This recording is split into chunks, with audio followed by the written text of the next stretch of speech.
At 36, Chris Paul led the Suns to their first finals in nearly 3 decades. Chris Paul's 2021 season was a masterclass in leadership and longevity. At 36, with injuries behind him and doubt around him, he took a 34-win Suns team and led them to the NBA Finals. He averaged 16.4 points, 8.9 assists, and brought poise the franchise hadn't seen in years. In the West Finals, he dropped 41 points to close out the Clippers. His mid-range jumper was automatic. His pace, flawless. Every possession ran through him. He didn't just revive Phoenix, he guided them. That year wasn't just about numbers. It was about control, calm, and one last push for greatness. Baron Davis led the 8th-seeded Warriors to one of the biggest upsets in NBA history. In 2007, Baron Davis became the face of a revolution. The Warriors were the 8th seed. The Mavericks had 67 wins, but Davis didn't care. He averaged 25 points, 6.2 assists, and 2.9 steals in the series, bullying Dallas with strength, speed, and swagger.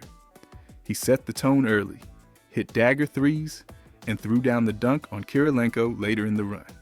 Golden State won in 6.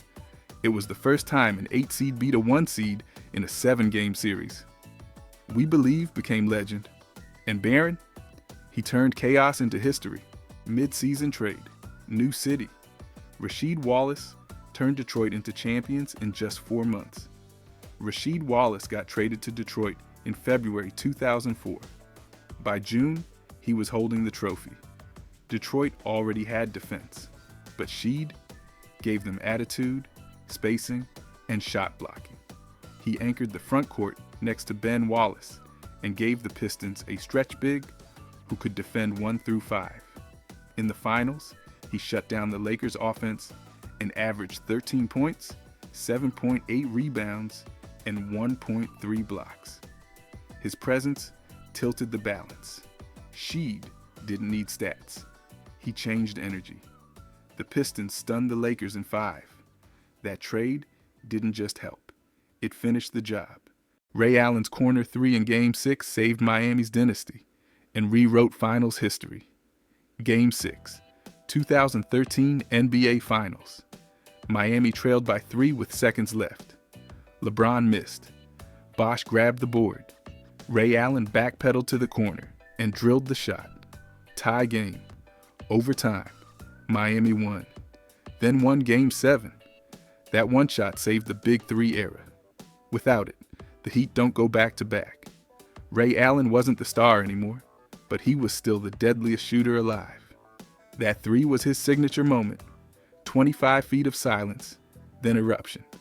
It wasn't just clutch, it was legacy-altering. And no finals moment since has hit that hard.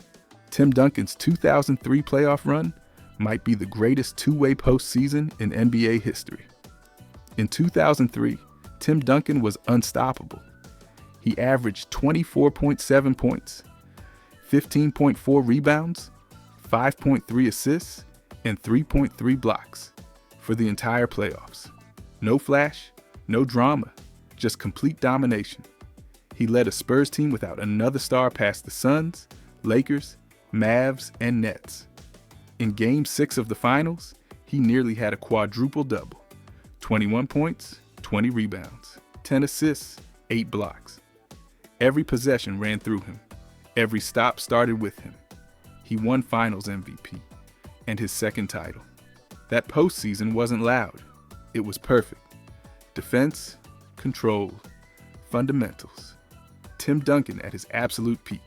In 2009, Yao Ming made his final playoff stand and nearly led Houston past the Lakers. Yao Ming was dominant in 2009. He averaged 19.7 points, 9.3 rebounds, and 1.5 blocks in the regular season. But his playoff run is what people remember. Against the Portland Trail Blazers, he opened with a 24-point, 9 of 9 shooting clinic. In the second round, he faced the Lakers and dropped 28 in Game 1 on a torn foot. Houston took them to 7 games despite losing Yao in Game 3. He never returned to the playoffs again. But that run, full of skill, heart, and quiet fire, was his last stand, and he left everything on the court. In 2009, Brandon Roy played like a superstar, right before everything collapsed. Brandon Roy's 2009 season was his peak, and his warning: he averaged 22.6 points, 5.1 assists, and led Portland to 54 wins. Calm under pressure, smooth in the clutch, he dropped 52 on Phoenix and hit game winners like it was routine. Fans saw a franchise cornerstone, but behind the scenes, his knees were breaking down. No cartilage, bone on bone, just pain. That year, it didn't show. He carried the Blazers and made All-NBA second team. It felt like the start of something big. Instead, it was the final act. Roy never made it back to that level again. Damian Lillard ended a series and a franchise with one 37-foot walk-off. In 2019, Damian Lillard delivered one of the coldest playoff finishes ever. Game 5 versus OKC. Series tied 3-1. Clock winding down. Tie game. Lillard pulled up from 37 feet and buried the three at the buzzer. Series over. He waved goodbye.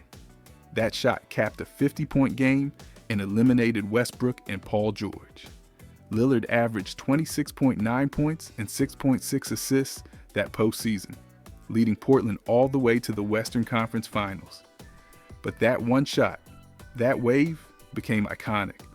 It wasn't just a win, it was a message. Dame time was real and permanent. In 2013, Carmelo Anthony led the league in scoring and gave the Knicks their best season in decades. Carmelo Anthony's 2013 season was pure offense. He averaged 28.7 points per game and won the scoring title. The Knicks won 54 games, their best season since 1997. Melo dropped 50 on the Heat without a single paint point. He had 9 straight 30-point games down the stretch. In the playoffs, he averaged 28.8 points and helped New York reach the second round. It was the last time the Knicks mattered. Melo played with fire, footwork, and fadeaways. That year, he wasn't just a scorer, he was a franchise. For one season, he brought New York back. Vince Carter went toe-to-toe with Allen Iverson in a playoff duel for the ages. In 2001, Vince Carter hit another gear. He averaged 27.6 points in the regular season, then took it up another level in the playoffs. In the second round, he faced Allen Iverson's Sixers. What followed was legendary. Game 3, Carter drops 50. Game 5, Iverson answers with 52. Game 6, Vince comes back with 39. The series went 7. Game 7, Carter missed the game winner, but the respect was earned. He shot 46% from 3 for the series and nearly carried Toronto to the conference finals. It was peak Vince, explosive, clutch, and undeniable. Allen Iverson won MVP, carried the Sixers to the finals, and stepped over the league. In 2001, Allen Iverson was unstoppable. He averaged 31.1 points, won MVP, and dragged a defensive Sixers squad all the way to the finals. He dropped 54 in Game 2 versus Toronto, 52 in Game 5, and a wild 48 in Game 1 of the finals against the Lakers. That game ended with the step over on Tyronn Lue. The Sixers lost in 5, but Iverson left his mark.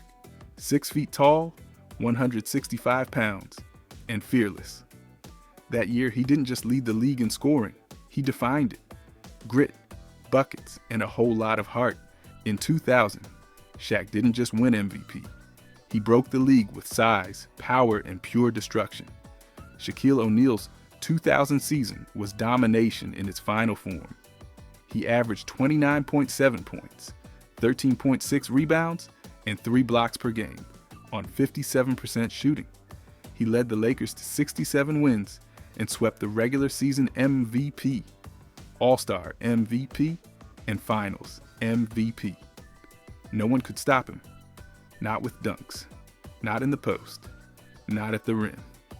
In the playoffs, he dropped 30 and 15 like it was light work. In the finals, he averaged 38 points against Indiana. That season, Shaq wasn't just dominant, he was inevitable, and the league still hasn't seen anything like it.